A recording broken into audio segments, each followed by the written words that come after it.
सा जो वीडियो है करणी माता के बारे में एक बार देखते हैं। मैं कोशिश करूंगी इस 3 या 4 मिनट के वीडियो में करणी माता के जीवन से संबंधित या एग्ज़ाम से संबंधित जितने भी सवाल आते हैं वो सारे के सारे मैं आपको एक बार बता दूं।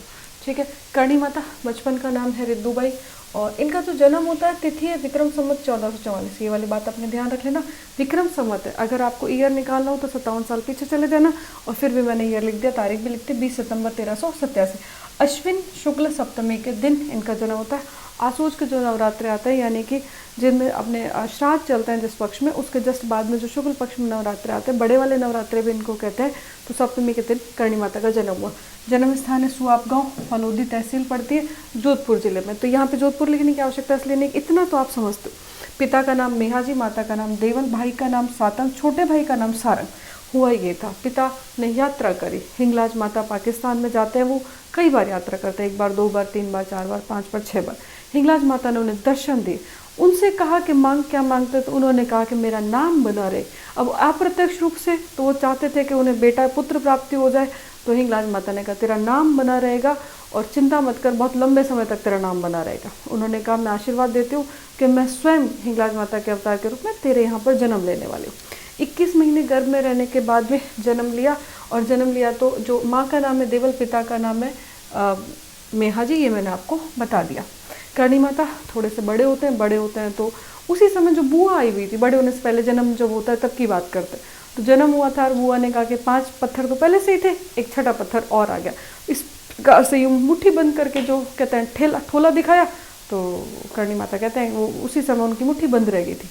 5-6 साल बाद में जब वो करणी माता बड़े हो गए थे तो एक बार बुआ वापस आते हैं। बुआ ने कहा ला भाई तेरे सिर में मैं ऑयलिंग कर दूँ, तेल लगा दूँ, क्योंकि जो मम्मी उनके हाथ में फ्रैक्चर हो गया था, चोट लगी हुई थी, तो वो हाथ बार बार लग रहा था। तो करणी माता ने कहा बुआ ऐसा क्या कर रहे हो आप, मार रहे हो या ऐसे कर रहे हो। तो उन्होंने यूँ कहते हैं कि उंगलियाँ खोल करके और उसी समय उनको ठीक कर दिया। करणी माता और थोड़े से बड़े होते हैं, मेहाजी को सांप खा जाता है, उससे भी उनका इलाज करते हैं। फिर शेखाजी जो है पूरी की पूरी सेना को लेकर के जा रहे थे, पूरी की पूरी सेना को उन्होंने भोजन भी कराया। अच्छा एक बात और है, करणी माता पार्वती माता का अवतार मानी जाती है, ये वाली बात भी आप थोड़ी सी ध्यान रख लेना। उसके बाद में विवाह 1473 ईस्वी सन में विवाह होता है देपा जी से। अच्छा देपा जी से विवाह होता है तो देपा जी से उन्होंने कह दिया था कि मैं सांसारिक महिला नहीं हूँ, मेरा जो जीवन है गृहस्थ जीवन की तरह मैं नहीं जी सकती, मैं आवड़ माता की पूजा करती हूँ। तो करणी माता किसको अपनी आराध्य देवी मानती थी? आवड़ माता को। तो छोटी बहन थी गुलाब का विवाह भी किनसे करवा दिया? देपा जी से। उसके बाद में गुलाब के 4 पुत्र हैं, नागराज, पुण्यतीर्थ, तीर्थराज और लाखन। करणी माता ने लाखन को गोद ले लिया था। तो कोलायत झील जो है बीकानेर जिले में स्थित है, उस झील में लाखन डूब के मर गया था। करणी माता ने यमराज जी को कहा यमराज जी वापस फटाफट धरती पर अपना प्लेन लेकर के आओ। तो यमराज जी तुरंत अपने चार्टर प्लेन से कहाँ उपस्थित हो जाते हैं? धरती पर। करणी माता ने 3-4 बातें कही। पहली बात, जब तक मैं जिंदा रहूंगी मेरे पुत्रों को कुछ नहीं होना चाहिए। तो उन्होंने कहा ठीक है, डील डन, कोई दिक्कत वाली बात नहीं। दूसरी बात, लाखन की जो लाइफ लाइन है वो वापस करो, ठीक है। तीसरी सबसे इम्पोर्टेंट बात, जो मेरे जो बेटे बेटियां होंगे, पोते पोतियाँ होंगे, वो आपके यहाँ पर नहीं आएंगे। यमराज ने कहा जो आ गया माता, जैसा आप कहोगे वैसा। तो आज भी जो काबे हैं, जो चूहे हैं, जो करणी माता के मंदिर में पाए जाते हैं, ये करणी माता के बेटे बेटी माने जाते हैं। प्रेम से लोग इन्हें कहते हैं दादी जी के बच्चे हैं सारे के सारे। तो ये काबे जो हैं करणी माता के मंदिर में, वो वही उनके अवतार, उनके वंशज माने जाते हैं। करणी माता संवली का प्रतीक मानी जाती है। अब संवली के प्रतीक जब अपन करणी माता का भजन गाते हैं तो उसमें भी है, बन सांवली भर पंजा में फेरा पे राजा दिन दी पहुंचाए। तो हुआ क्या, शेखाजी जो थे मुल्तान की कैद में थे। शेखाजी करणी माता की बात मानते नहीं थे। करणी माता ने कहा था राव बीका, जिन्होंने अभी अभी अपना बीकानेर बसाया है, उनके साथ में शेखाजी अपने जो बहन बेटी है उसका रंग कंवर का विवाह कर दो। तो उन्होंने कहा नहीं, ये अभी अभी प्री तो पास किया इसने, क्या क्या है ये बीका ने। तो उन्होंने कहा बीका का जो क्षेत्र है वो छोटे गाँव का, इसलिए मैं उसकी शादी पुगल देश का राजा होने के नाते नहीं कर सकता, इस वजह से वो शादी नहीं करते। तो शेखाजी को मुल्तान सिंध की कैद में गिरफ्तार करके वहाँ पे डाल दिया जाता है। चील का अवतार लेकर के करणी माता जो है उनको वापस ले आती है, इसीलिए भजनों में गाया जाता है बन सांवली भर पंजा में फेरा पे दी राजा ने पहुँच जाए। उसके बाद में फिर हम बात करते हैं, एक शासक होते हैं आगे चल के गंगा सिंह, बीकानेर के शासक। तो बीकानेर के शासक के साथ में तो कहते हैं अंग संग करणी माता रहा करती थी और प्रतीक थी इस बात का, ठीक है। तो ये वाली बात आप ध्यान रख लेना। उसके बाद में एक व्यक्ति था बने भगत। बने भगत आंखें नहीं थी, इसके जन्म से अंधा था। बने भगत करणी माता का नाम लिया करता था। करणी माता उससे मिलती है तो बने भगत से पूछती है, बोल बना तेरी इच्छा क्या है?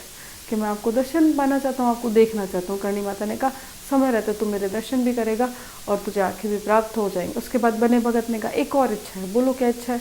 दूसरी इच्छा मेरी ये है कि मैं आपकी मूर्ति बनाऊँ। तो बने भगत ने जो मूर्ति बनाई थी वही मूर्ति आज देशनोक बीकानेर में स्थापित की हुई है। तो ये वाली बात भी अपने ध्यान रख लेना। एक अनुयायी हुआ करता था दशरथ, तो आप दशरथ जाओगे बीकानेर के देशनोक मंदिर में, वहाँ पे दशरथ की मूर्ति भी बनी हुई मिलती है। दशरथ के प्राण तब चले जाते हैं जब वो जोधपुर में अपने यहाँ पर आते हैं देशनोक वाले क्षेत्र पर, और जो कान्हा होता है, कान्हा के साथ में वाद विवाद चल रहा होता है।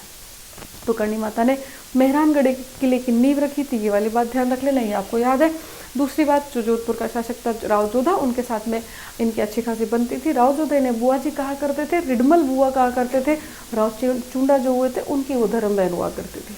ठीक है, तो रिडमल को आशीर्वाद दिया था, रिडमल को रणमल बोलते हैं आप। जोधा को मेहरानगढ़ के किले की नींव रखी थी।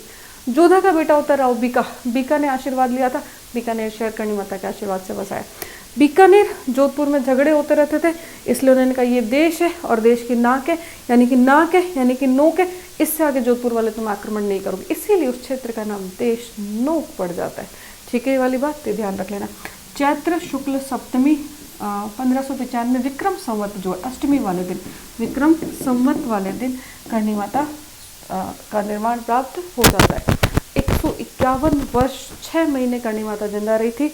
आवड़ माता 151 वर्ष 9 महीने जिंदा रही थी। तो करणी माता कहते हैं कि आवड़ माता जो है वो 151 वर्ष 9 महीने जिंदा रही थी, उनसे ज़्यादा जीवन में नहीं जी सकती। इसलिए कहते हैं कि 3 महीने पहले उन्होंने अपनी देह त्याग दी थी। एक बात और है, करणी माता की कोई मृत्यु जिस तरीके से अपना अंतिम संस्कार होता है वैसा कुछ नहीं हुआ था। उनके शरीर पर 4 बूंद पानी की गिरी जाती है और उसी के बाद वो जो पानी की बूंद से उनको सीधा स्वर्ग जो सूर्य है उसमें वो विलीन हो जाती है। ठीक है, वीडियो अगर आपको पसंद आया हो तो उसको लाइक, शेयर और सब्सक्राइब कंटिन्यू करना है। ठीक है, शुक्रिया, धन्यवाद।